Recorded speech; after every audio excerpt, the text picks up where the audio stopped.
Well, welcome everyone. My name is Marty Kennedy. I am a senior here at Notre Dame studying sociology and peace studies.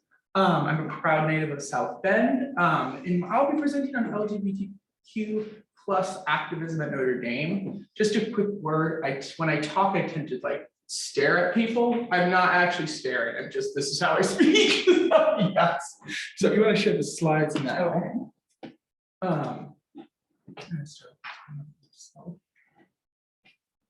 But as that's getting pulled up, this is a really, really fascinating topic. I think when I tell people I've been researching this for a few years, the first thing everyone says is, what have you found? There's nothing going on here in terms of LGBTQ activism at Notre Dame. I particularly have been looking at the 1970s, 80s, and 90s, and have found over 1,200 articles written in The Observer during those time periods, just describing LGBT activism, whether in news, op-eds, advertisements. So contrary to what I thought, and what I think a lot of people thought, there's so much activism on this campus related to LGBTQ rights and LGBTQ student groups and all this. And so this project was basically just creating a database or an archive that documents all this history so that people can know it exists and people can know how LGBTQ right activism happens on this campus. Just a quick word really fast about religious universities and LGBTQ activism.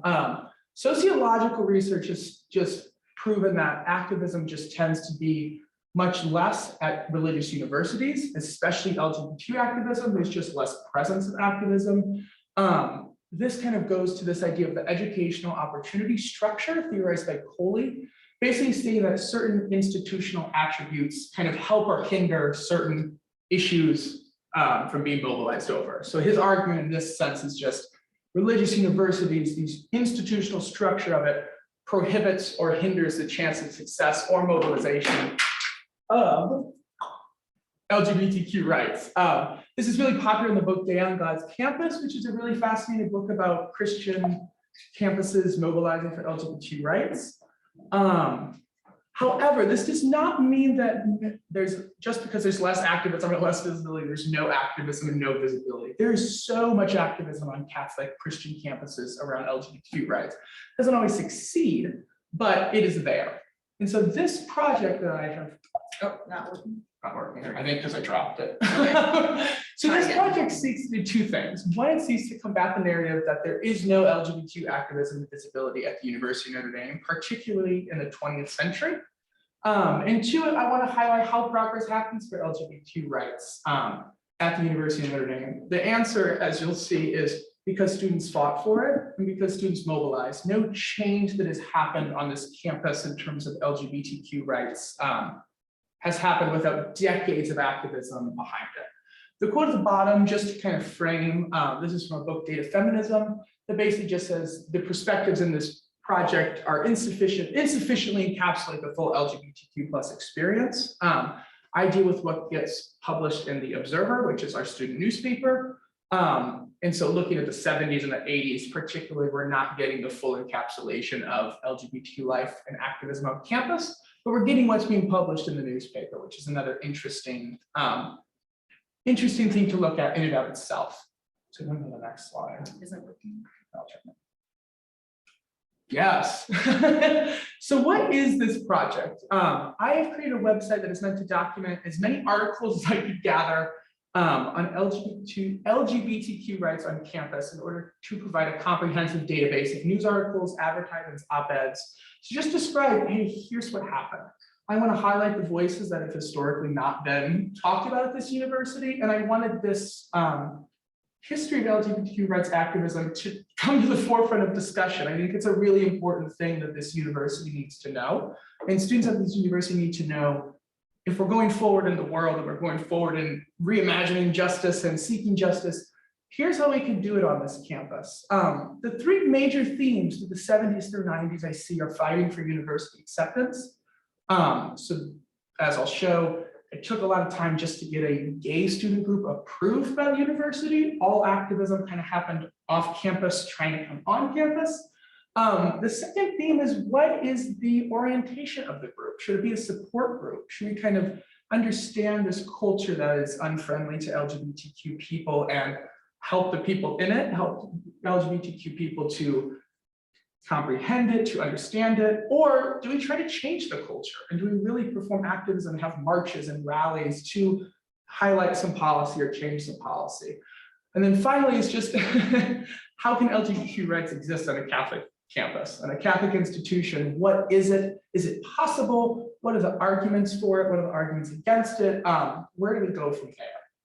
So just comparing to other universities briefly, the left side is 5 different universities and they use a first approved gay student groups. This is from a separate project that I'm doing, so I highlighted these universities, but you have Progressive, you have Ivy League, you have Southern Bible Belt, you have kind of moderate Midwest campuses.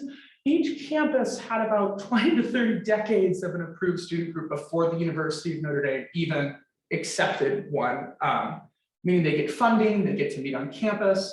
So we see already that this university is decades behind just accepting a gay student group on this campus. When we look at other Catholic universities, Notre Dame is still, compared to other Catholic universities of its caliber, does not have sexual orientation in the non-discrimination clause.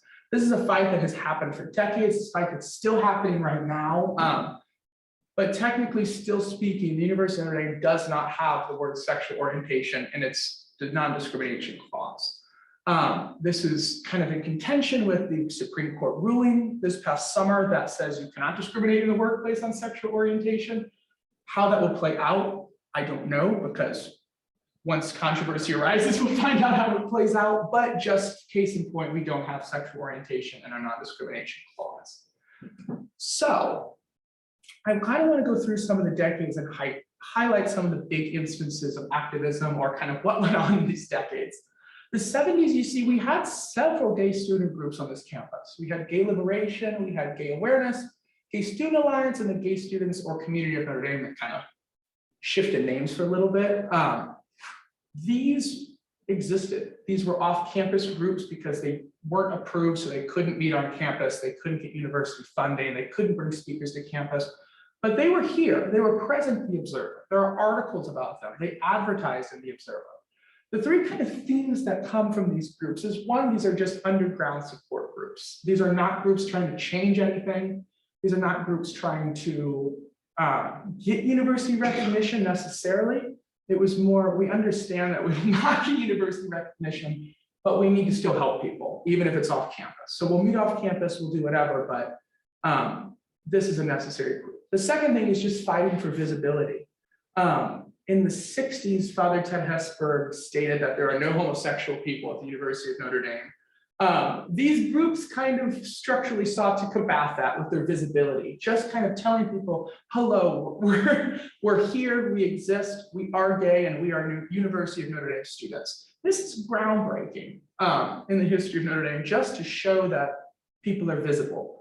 And the third thing is the lack of Observer presence. The Observer being our university student newspaper, right? This is a 1970s Midwest Catholic institution. The Observer is just not publishing as many stories about it, simply because of, you know, the times, the structure, whatever. So we know some things, we just don't know a ton. We go to the 80s and 90s. The gays and lesbians of Notre Dame and St. Mary's College is kind of the dominant group of this, basically both decades.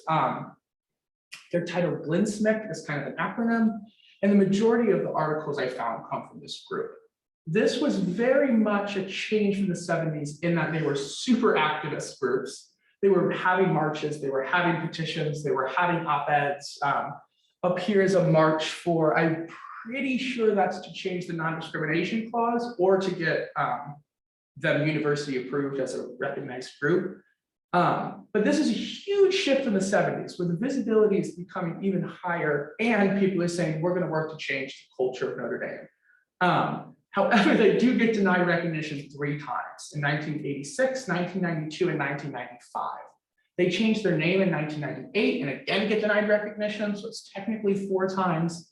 But the president of Student Affairs, Father David Tyson, in 1986, cites this reasoning for denying them recognition. It is our judgment that formal recognition of GLINSMIC carries with it an implicit sanction for a homosexual lifestyle, which is not in keeping with the values of the university, or the teachings of the church. Formal recognition of any organization based on sexual preference is inappropriate.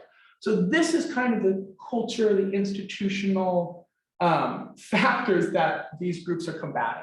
You have to argue how it's not, what is the homosexual lifestyle? If that even is a thing, you have to argue how it's in line with the university, and you have to argue how it's in line with the Catholic Church. And why an organization based on sexuality, sexual preference is very outdated, but why this is even necessary. So there are so many factors that gay student groups are having to argue simply to get recognition. Glenn Smith really comes to a head in 1995. If you do any research, this is the year to do it.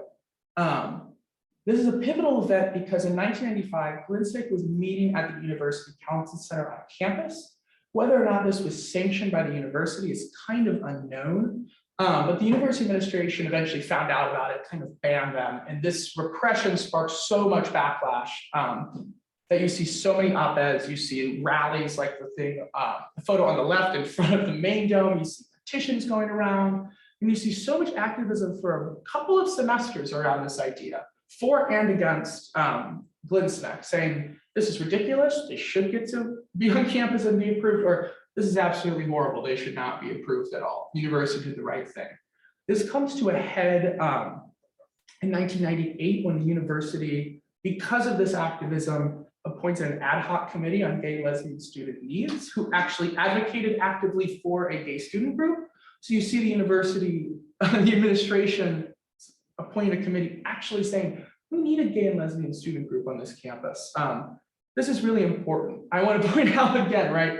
This is a classic example of that decision happening because students fought for it. That would not have come to light. This committee wouldn't have existed. That decision wouldn't have existed for not of decades of activism. So in 1998, you see the first gay and lesbian student group on campus titled Notre Dame Gay and Lesbian Students. However, this is severely limited in autonomy. They have to have an administratively appointed kind of like head staff member who had to be at every meeting, who had to basically approve everything, including meeting times or meeting spaces or speakers. So once again, even though they're approved, we see this severely limited autonomy from this group. Transitioning to the two big issues that people really fought against were getting a gay university student group approved and amending the non-discrimination clause. In 1998, this recommendation 42 actually came out of another university task force on family marriage and other life commitments to kind of examine those issues at the university. And so this is an administrative appointed group citing this recommendation that we should add sexual orientation to the non-discrimination clause. This is widely ignored. We still don't have it today. But we see instances of people, of the administration's task force advocating for sexual orientation to add the non-discrimination clause. In 1997, this fight once again comes to a head. And Father Monk Malloy, the president of the university at the time, shirks the idea of adding sexual orientation to the non-discrimination clause and instead adds the spirit of inclusion. The spirit of inclusion states we welcome everyone regardless of sex, age, race, and it includes sexual orientation. However, this is legally non-binding. This is a message, it's a statement. There's no legal backing to this. You cannot cite this statement if you were suing this university because you felt discriminated against because of sexual orientation. Father Malloy, in his rationale, says to make the change requested, meaning to change the non-discrimination clause, would mean that our decisions in this area would be measured by the civil courts that may interpret the change through the lens of a broader societal milieu in which we live. And this might jeopardize our ability to make decisions that we believe necessary to support church teaching.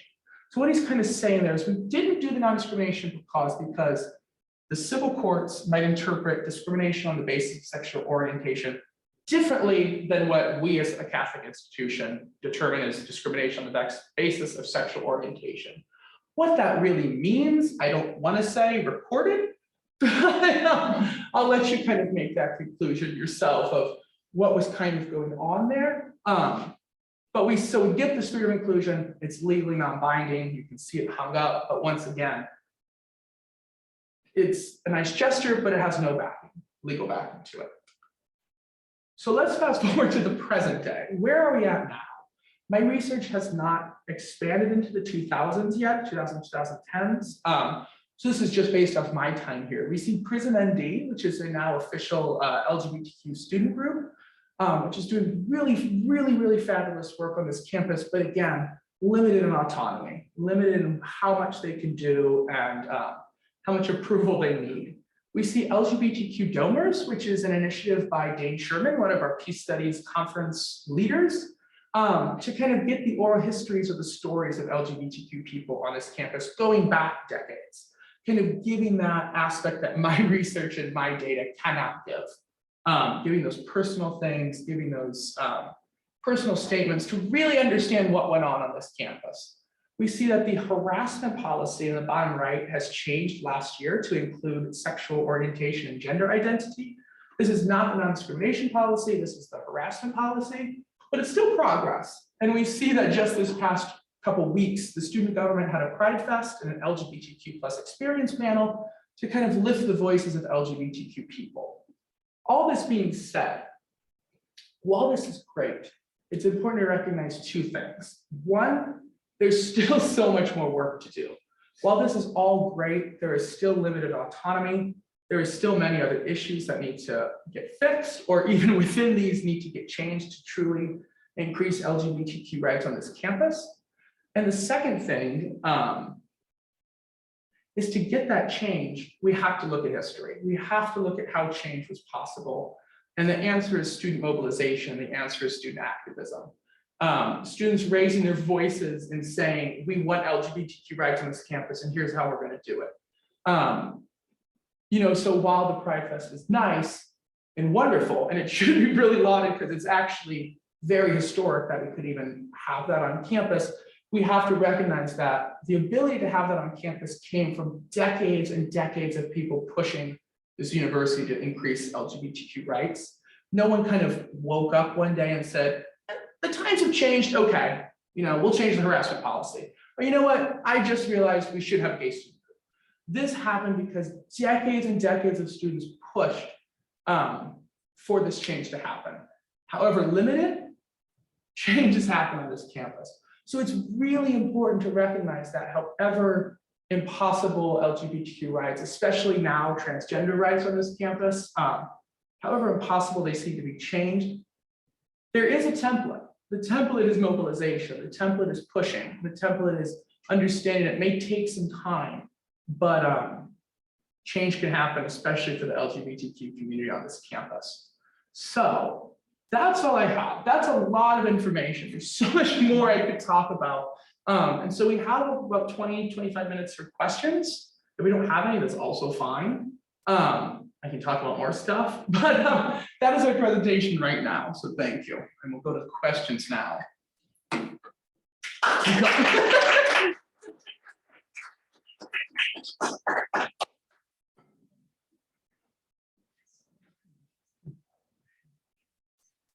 Yeah.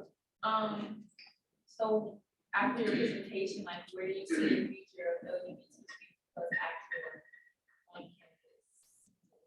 Yeah, it's interesting. I think one thing I forgot to mention that I should mention. Well, I'll say this. I think transgender rights is one of the biggest things we need to focus on right now in terms of increasing LGBTQ+ rights on this campus.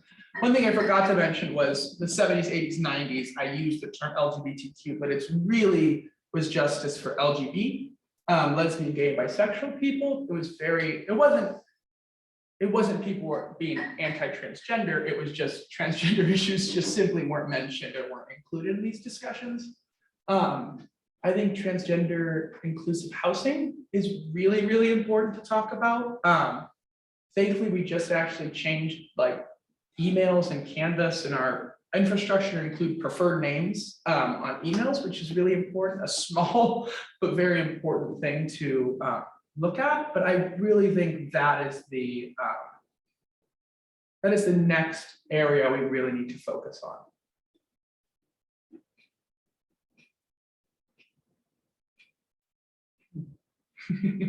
Yeah. What do you think the next steps are for getting our non-discrimination policy change? I don't know. I really don't know. I think we need creativity. I think using this, this now the Supreme Court, like I said, in this summer or last summer, said that you cannot be fired due to sexual orientation at the workplace. Really, really important. And like I said, I think what we have to do is harness that change to bring it here. I don't know how that will play out with this being a private and religious university. I don't think anyone really knows how to play out. But I think that is a kind of a key thing to hone in on, that federally now the law states you cannot discriminate on the basis of sexual orientation in the workplace. So where do we go from there? I don't know. I think we need kind of a mass support. I think you would get a mass support from students. But I think some creative tactics might be necessary. Maybe some disruptive tactics may be necessary to kind of make people really question why we don't have this non-discrimination clause amended. I guess what I want to ask is, how do you think we can leverage like different intersections, or I guess not intersections? Or yeah, that's the word I'm looking for, different intersections of struggles on campus, so like, for example, LGBTQ plus struggles with racism or with misogyny. How do you see the tactic being different for each of those intersections, or do you think there's one tactic broadly that can work for activism? That's a good question. Can you pull up my slides one more time? I have a bonus slide that kind of answers this question. So I'll go on a tangent and then I'll answer the question. I'm also using this data to examine my senior thesis. My senior thesis looks at LGBT activism at those 5 universities, like Berkeley, Ohio State, if you remember that slide, to understand how people argued for rights on this campus. How did the LGBTQ people at Berkeley compare to Notre Dame, compared to the University of North Carolina, compared to Ohio State, compared to Columbia? What I'm finding and what my thesis argues is the institutional culture of a university shapes how people argue for rights, for LGBTQ rights, but I think it can be expanded more generally. What I find at Notre Dame is, and what you find at all these universities, is both sides, pro-LGBTQ and anti-LGBTQ, argue within the same culture. They just come to different conclusions, meaning that here, both sides are saying, this is the Catholic thing to do. This is a Catholic university, and therefore we should accept LGBTQ people. The other side says, this is the Catholic university, and therefore we should deny LGBTQ people rights. This is just an example. If you look at 2 op-eds, the left one is a pro-LGBTQ op-ed, the right one is an anti-LGBTQ op-ed. Both have overt Catholic messaging, like 80% of all the op-eds at Notre Dame I looked at had some Catholic messaging to them. So what this all means is that to argue when you perform an activism on this campus, what I'm finding is groups tend to argue within the university culture. This is Notre Dame, this is the Catholic thing to do, even if they don't believe it, even if they don't believe in Catholicism or religion in general, they still hearken to that culture.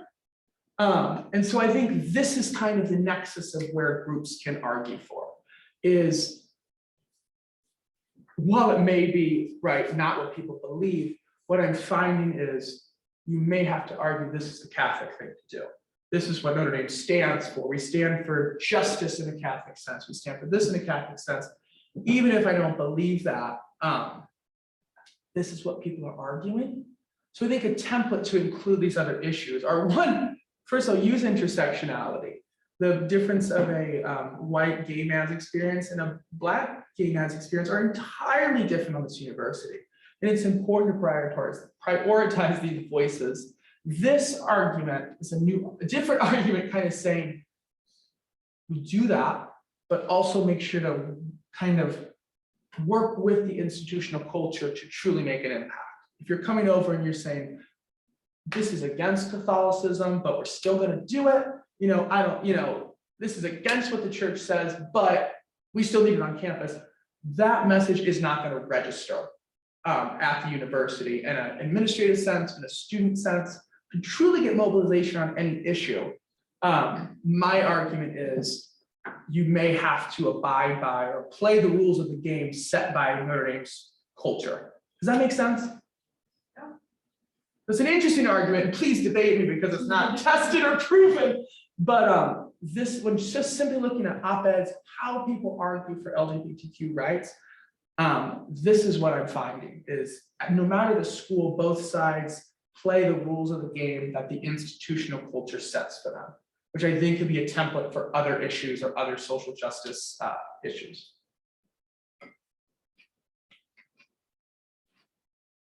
In your research, when you looked at opposition to LGBTQ+ rights, like how has that changed over the years? Because I know we recently had a piece that was against the like LGBTQ+ rights on campus, like this past fall. So how have you seen that shift like since the 70s and 80s? Is it like the same rhetoric or different?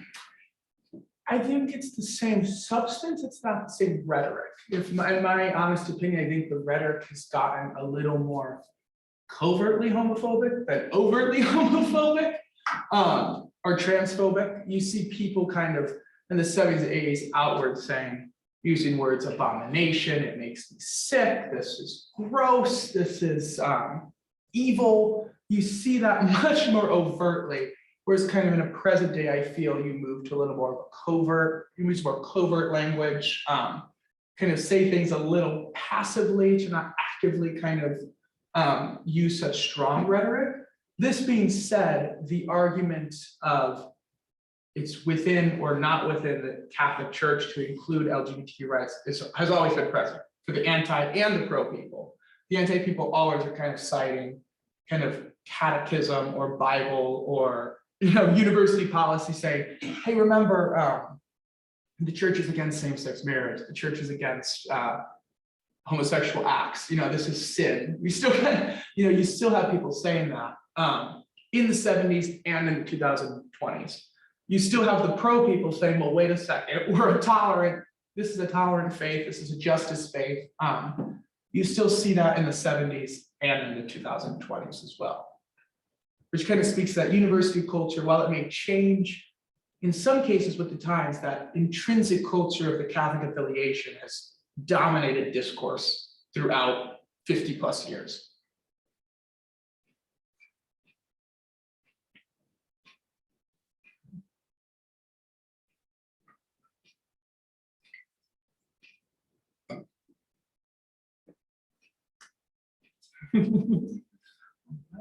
We're good? Oh my gosh. Okay, well, we'll end there. Thank you guys for coming. I will put like the link to this website. I'll share that with you, Anna. If you have any more questions, please contact me. I love talking about this stuff. I'll be gone next year, so I kind of want it to stay here. So thank you all for coming and listening. I really appreciate it. Thank you.